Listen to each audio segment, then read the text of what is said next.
and trying to remember all the names again and all of that. So thank you so much. I'm going like, Kara, I've got to remember the names all over again, and I'm terrible with that. So thank you so much for being here. We love you all, and we want to thank Granddaddy and Granny Shipley because they were so important in our lives as well as our parents. So thank you very much.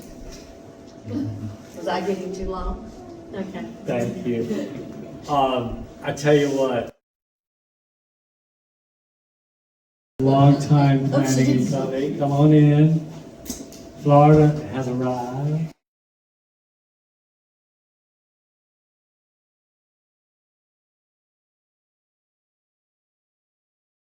No, it's really been a joy to me just the last few hours seeing the generations merging, the youngest generation out playing and making up games. That has really made it for me, so it's been a success already, but we're going to have some fun food and fun fellowship, so thank you all for coming. Can I speak? No, ma'am. Yes. I'm loud enough. I want to say thank you to you two and anybody else that helped get this together. It had to be a lot of work, but I appreciate it very much. Yes. I think you started it, right? Well, something happened. It was a conversation that we had, and you said we ought to get together again. I hung up the phone and called him. Yeah. That's where it started. It started in Florida. It came Well, I appreciate all y'all. No, you. Diane? Let's eat. Okay. All right. Line starts right behind Ethan.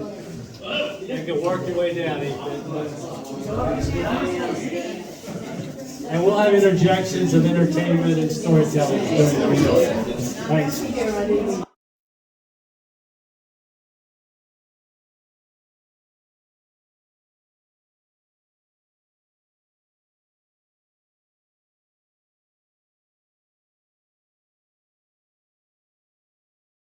And then I don't even know what some of the things might come out from my sister. She's been doing some crazy stuff that hopefully will involve audience participation.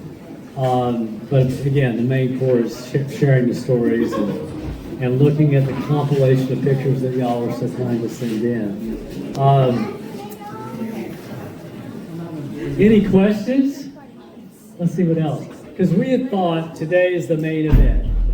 We hope that you'd hang around as long as you'd like, maybe do another basketball tournament or kickball games. I tell you, that's been my thrill to see this generation playing with their generation from different parts of the country. So that's been cool. So are we close?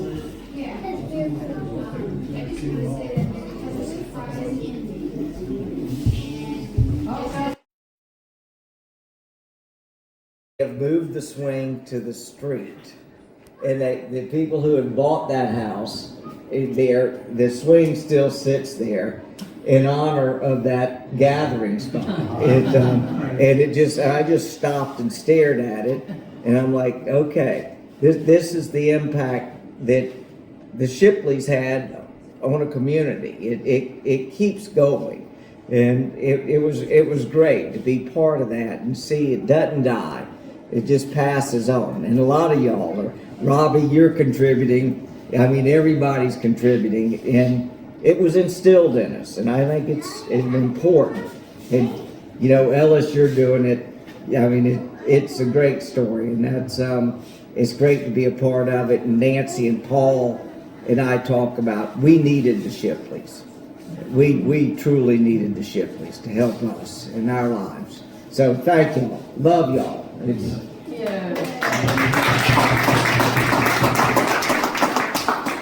Anybody else? I have more like a little short memory. Well, I got one of those too. Is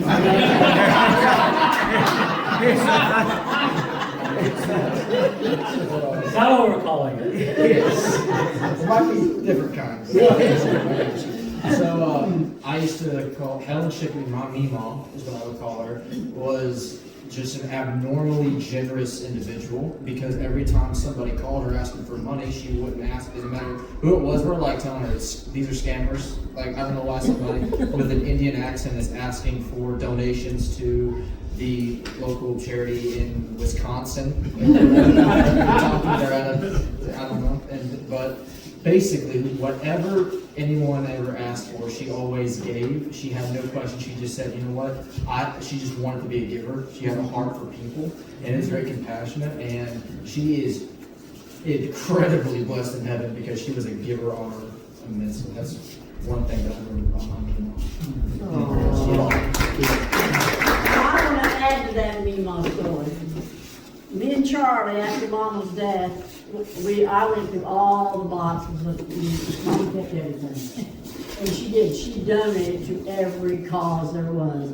The prison ministry, the church ministry, these little kids over in Africa ministry. And I said to Charlie, I said, we did this all wrong. We should have been sending you letters asking for donations. We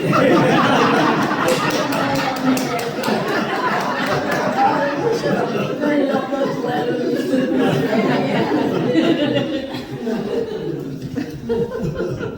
I got one I got to add that about my mom and dad.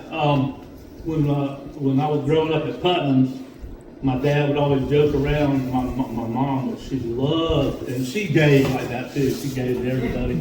And my dad said, son, if y'all ever get in trouble, just send a letter to your mom and call it Save the Dogwood. She'll send you money. She loved the dogwood trees. The code word was Save the Dog.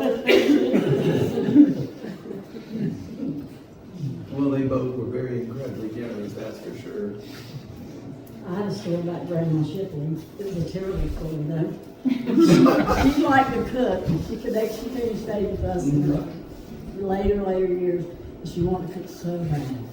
And we're like, we can't let her go in there, so burn the kitchen down. And so I think me and Charlie, I don't know who else was there, You said, but she wanted to make spaghetti. So we're like, what can we do? So we let her get in the kitchen to make the spaghetti. Of course, we were watching. It was the worst spaghetti you ever ate.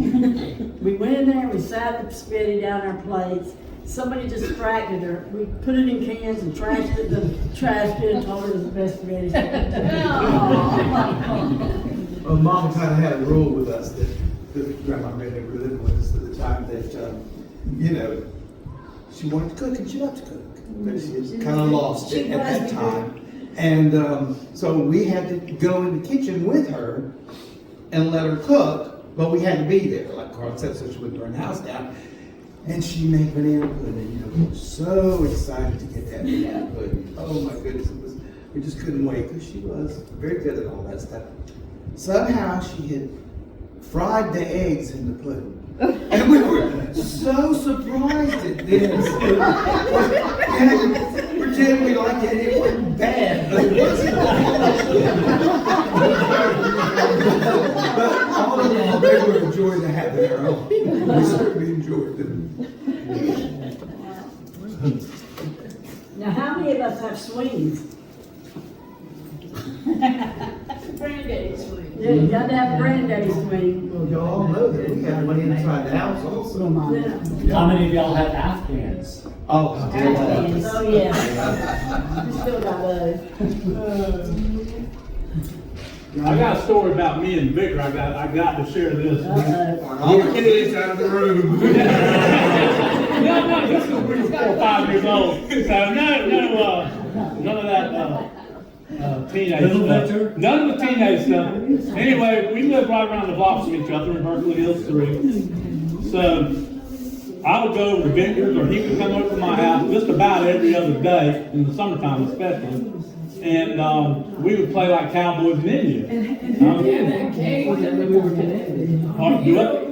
We had a cave back there. Oh, we had a cave behind our house, And yeah. a swing. And a swing. Yeah. Oh, yeah, yeah, we had that. We sure did. All the way down.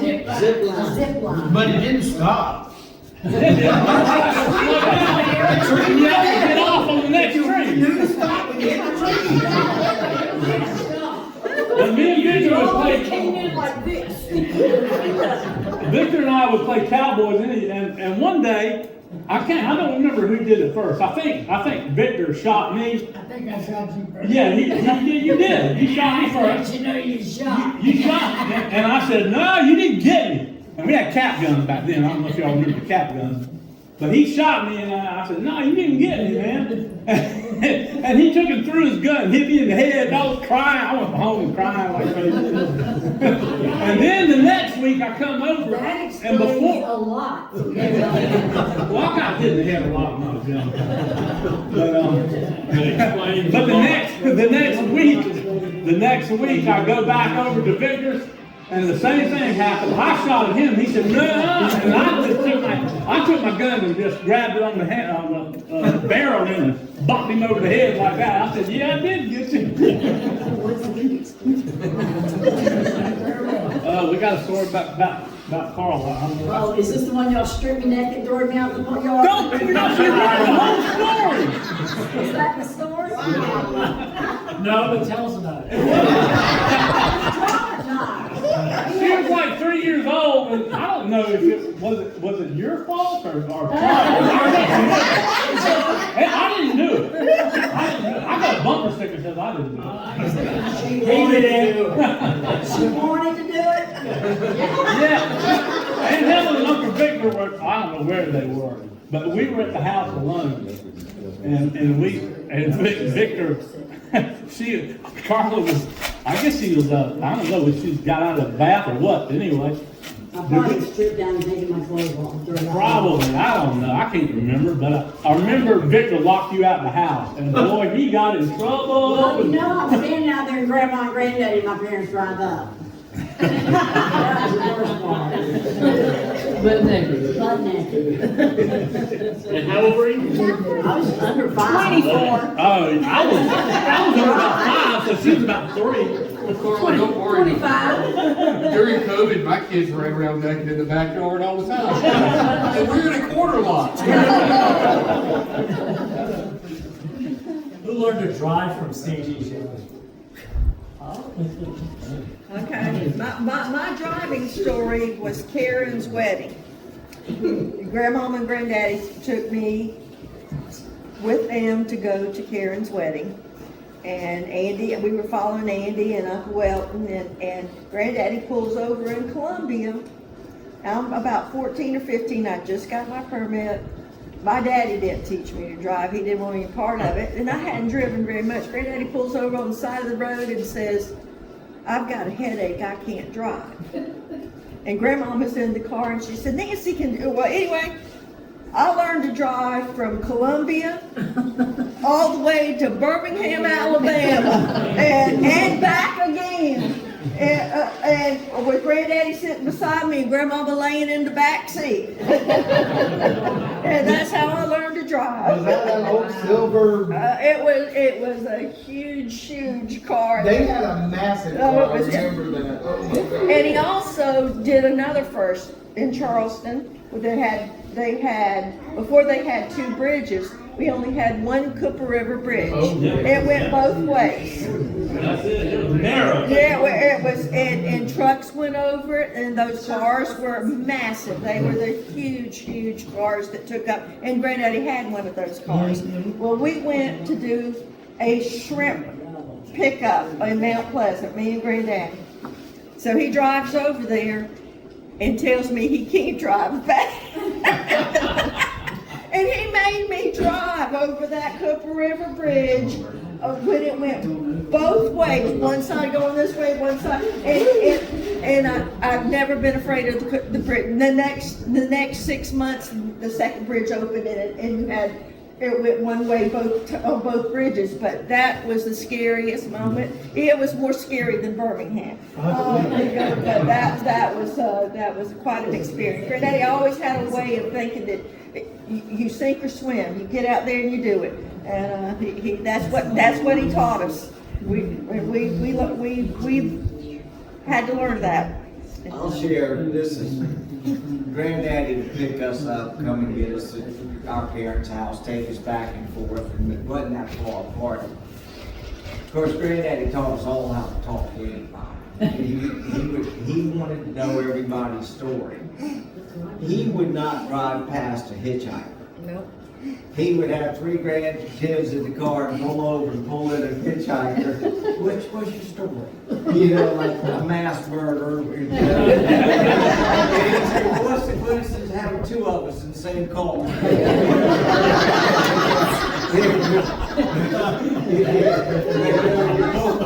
Like, just pull over and pick up a hitchhiker.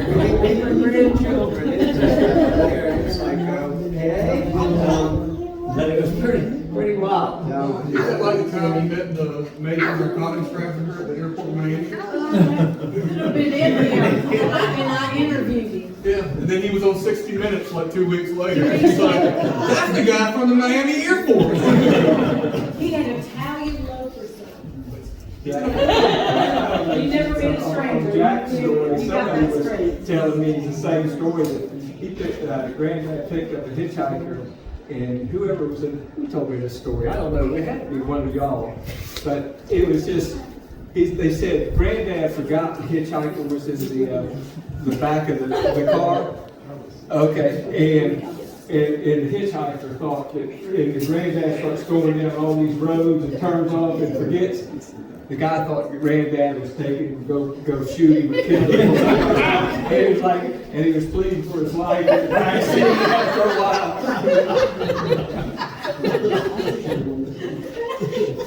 Well, Granddaddy was he was a wizard, as y'all well know. He's a great mechanic. And I'll never forget, I'm gonna tell 2 little stories. I'll never forget the Plymouth Rambler. I think it was a Plymouth Rambler with a push-button shift. I don't know if any of y'all remember that car. But I remember, was it a Valiant or a It was a Rambler? Rambler. Yeah. I got it my senior year to go to high school. Oh, cool. Or my junior, I mean, my I was sophomore wondering year. what happened to it. Oh, my God. But I was sitting in the swing one day with Granddaddy, and he told me a story. I was 4 years old, I think, maybe 5 at the most. And he told me a story about how to tie a bowling knot. And he said, well, the rabbit comes out of the hole, goes around the bush, and back in the hole. And I'll never forget that one. And I learned how to tie that bowling. Best knot you ever learned. It is the best knot I ever learned. You know, And it he was just. still says that when he ties it. I still figure Granddaddy every time I tie it up. For sure. But anyway, he was a whiz. He was a mechanic. He was a mechanic. Forgot you were gonna text me. You know the story of the Cooper River Bridge. The Rambler, the Valiant, the Rambler. Yeah, it was a Rambler. Yeah. But the Cooper River Bridge, when we were little, Mom and Dad was taking us to the beach. And she had this big old convertible. I don't know if Victor and Carl probably don't remember this. And we had me, Aunt Bess, and then Kitty in the car with all 3 of us. And it was convertible. We got to the top of that bridge and the car stopped. And it was stick shift. So Mama was rolling backwards and trying to get us to go, and all 3 little kids, because there was no seatbelts back then, every which way but loose in that car. And she was scared to death. She finally got it going and got going straight again. Was praying the car was behind her because she was rolling backwards. But after that, she never wanted to drive on the bridge again.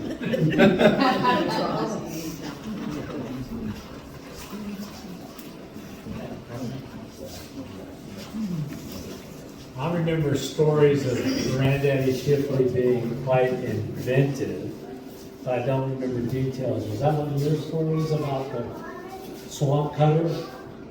Oh, yeah, yeah. It was, Bar. yeah, to get the water kudzu, whatever that was. Kudzu, I hate kudzu. You could tell that story. No. Yeah, remember how Mama told you? Space. Yeah. Probably cutting the grass out of the end of But I understand that they're still using his engineering, the same exact system for chopping the vegetation up before it gets to the thing is still being used. That he invented that. He had no engineering degree. Is there copyright? No, all the copyrights went through the water station in Charleston. And he had to send them through them to get some, he got none of those. We And may they have still do changed use today. that. So does anybody remember the barge that all the waterworks that Granddaddy put picnic tables on, and we would get on there and his work barge, and we'd have picnics on the work barge. Right. Y'all, is that? Nowadays. Yes, yeah, all that green stuff in the water, and they would use it to pull that up, but we would have picnics on it with picnic tables on it. Did anybody else, you did that, you, Andy? You did? I'm going, is that a dream? Okay, yeah. I remember me and Granddaddy Everybody's going out and with Andy and Mac and my dad, and we would go out on the barge, and we would, they'd go out to the deep, right at the spillway, they'd go to the deep part of the spillway, and all I remember is they said, okay, you can jump in now. And man, we were all in like, it was like, in like. But when it was cutting the grass, like it was supposed to, there were no safety devices back then. Yeah. We were laying down, Over the hanging on the side of the barge, watching all the snakes and all the animals and fish that came up. And the gators, literally all down there. We were just hanging down, the water's here, and you just, we gonna come get you, but we love doing that. Andy, do you remember swimming? Oh, yeah. I remember just as plain as day with the old type lawn chairs, the aluminum little lawn chairs and stuff. That was so cool. Remember, we used to walk through our neighborhood to get to Grandma and Granddaddy's old house at the. It was a dirt road back in the back. And there was a way, I mean, all those, I thought they were mountains, but they really were just clay hills, but wow. I remember running through the water treatment plant. Right. Yeah. Grandkids, I mean, like the kids we got out here, Yeah. chemicals, red, blue, toxic, and we're running down the pathway between life and death. It's about this one. Unsupervised. Unsupervised with no words. Don't worry, you shouldn't go there and you shouldn't play there. That was like, go have fun, do whatever you want to do. And we did. I mean, we ran wild. Those reservoirs, like Michael said, I mean, they were like balance beams, and we're running through them, and they're going crossways, and it was amazing. Some of them were bubbling. It did. It was- They put sand down to get the water to go down to it, get it clean. It was cleaning the water. Yeah. Charlie, do you remember the lady at the end of the of our circle that we lived on?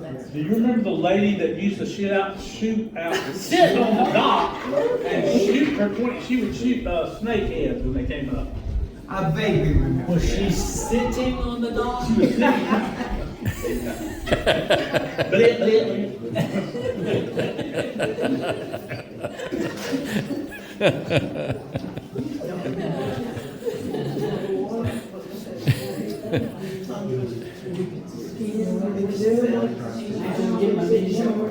Do you remember when we were all stuck in our house because this horrible storm came up? And your mom, we called your mom. And she Hurricane said, Gracie. huh? Hurricane Gracie. I don't know if it was a hurricane, but it was It a was terrible Hurricane storm. Gracie. Because we called your mom and she said, you stay there and don't come back to the house until it stops raining. And it just completely stopped on our side of the neighborhood. So we got on our bikes and we rode back, and when we got right to where the entrance was, it was just storming over your side of the neighborhood. So we were on our bikes in there, and we got in so much trouble because she told us to wait till the rain stopped, and we're like, it did stop, you know? I remember walking home from time to time, after coming over, being over the y'all's house playing. And you would see the storm just coming right down the street there. Every summer afternoon, it seemed like it was raining. Well, I think that was true. At one time, we had about 2 o'clock, it was raining. Then just blew everything off. And No. Oh, I'm sure, yeah, there too, I remember going over to the waterworks one time, and Dad and Granddad, I mean, they would cut us loose. And I was just running through the field, and I tripped over a huge black snake. And and, it was a death. It was huge. Looking at the show again that Dawn put together, those group photos that were in there, I think we should try to do another group photo. Agreed. Before people start splitting up, maybe out on the basketball court in a few minutes. I mean, what? I know, just think of it. Well, it's probably gonna get less than that. We can get what we got. And also, if anybody would like to take home any food, there's going to go containers here, you know, for the rest of the weekend. If you want to take some food. And some cake. Thank y'all again and again. Hope you can come out for hot dogs. I know summer's going out, but that's tonight. I don't know what time. David, do you know what time? Let's say 6. 6?